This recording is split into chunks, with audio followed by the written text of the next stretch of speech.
Hey everybody, my name's Kyle and this is Great 28 Live on Track by Track. Every day this month I'm picking one of my 28 favorite live albums and posting a short video highlighting what I think makes it great. I'm going to do something a little unusual today because I'm going to feature a live album by an artist that already made an appearance earlier on this list. Previously, I talked about Bring On the Night by Sting and how that was the first live album that I ever bought.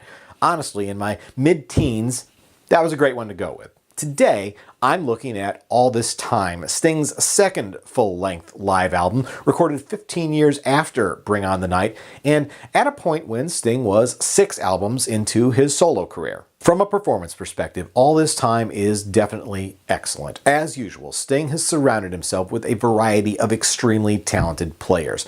Most noteworthy in the ensemble for me are Chris Bodie on trumpet, Manu Katché on drums, and longtime Sting sideman Dominic Miller on guitar. Across the board, the musicianship here is fantastic, and ultimately, it's a completely different experience and feeling from Bring On the Night. But one of the things I find most fascinating about this particular live album is listening to it in the context of when it was recorded.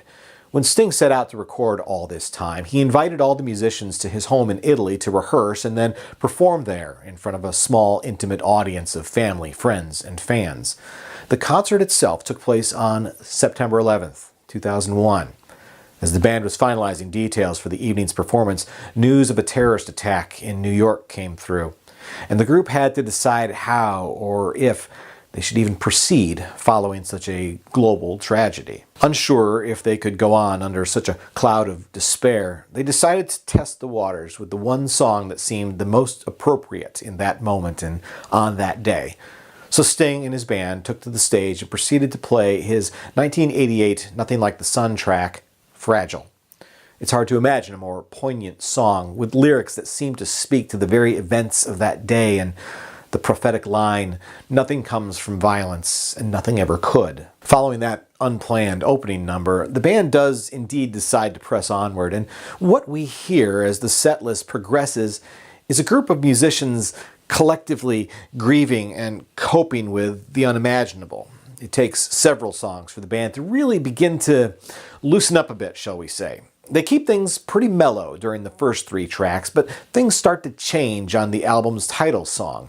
All This Time gets transformed into a mid-tempo funk number before swerving into gospel territory on the last verse. Sting plays it safe for the next few songs after that. All great performances, to be sure, but also surely restrained. It's at about the halfway mark in the show that things finally really start to take off and the band gets comfortable doing what they do best.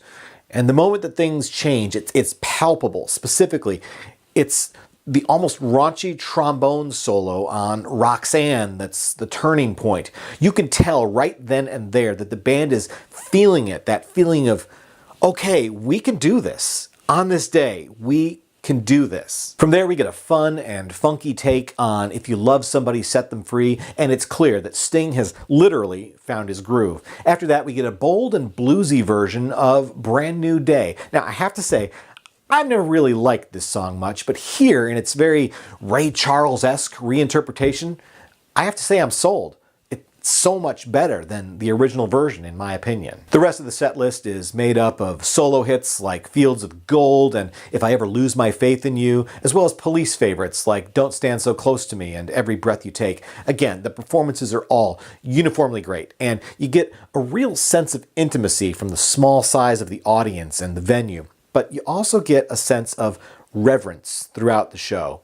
I don't want to say that it handicaps them in any way, but when you understand the context of the day, you realize what a tightrope walk they were performing, and in my mind, they handled it brilliantly. Naturally, when the album was released just 2 months later, it was dedicated to the victims of 9/11.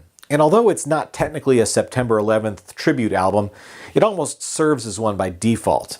Anyone who experienced that day knows what it took to be able to compose yourself after hearing and seeing the news and then find the strength and determination to go on knowing that the world had changed but uncertain exactly how.